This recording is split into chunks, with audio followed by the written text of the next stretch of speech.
It's not our place to judge or to say anything about it. I mean, honest, all we can do is pray. We're gonna pray for him and or whoever did it if it was more than one. I mean, if they were trying to look for attention or something, they could have just came and asked for it. I mean, they can just walk into the doors.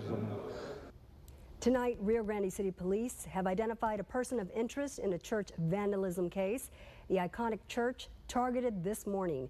Channel 5's Valerie Gonzalez shows us the damage left behind.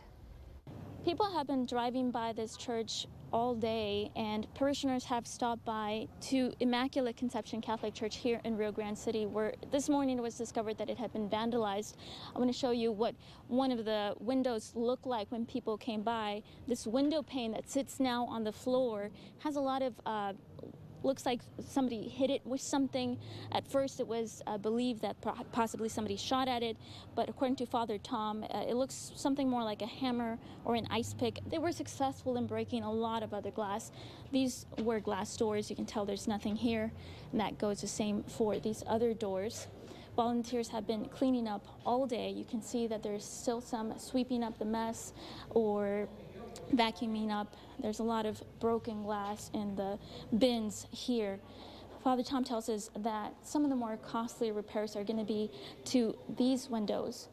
There's obviously nothing here because there was some damage, and so volunteers had to break the rest of it and clear it up. But this is what the windows look like. You can tell that there are some etchings, and that makes these windows a little more expensive to produce.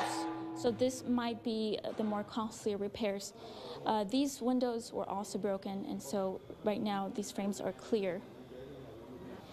These pages were torn from the hymn book, and a lot of parishioners have been talking about this because it's the same page that was torn from all of the hymn books and deposited just around these pews.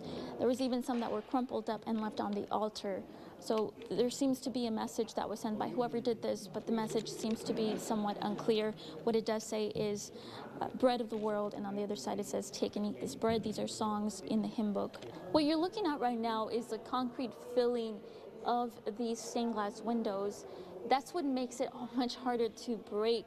So does this glass. This glass is much thicker. But according to Father Tom, there wasn't any damage visible to any of these stained glass windows here or on the other side. You can tell that there are parishioners here who are concerned about what happened. Father Tom tells us that there doesn't appear to be anything missing. So whatever happened was possibly not a robbery, just vandalism. It's still unexplained, and to parishioners, that's troubling. It was scary. When I saw the entrance, the door was all broken up and stuff like that, I was like, this is too much. I didn't expect it to be that overwhelming. Although it does happen today, the church is already thinking ahead. They are trying to figure out a way to close off the doors because, according to Father Sepulveda, they will continue to have Mass as regularly scheduled.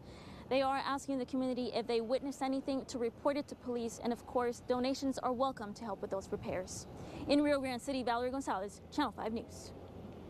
And church leaders say they do not want to press charges in the case. The vandals caused an estimated $3,000 in damages. Rio Grande City police are working to learn the motive behind the vandalism. Tim?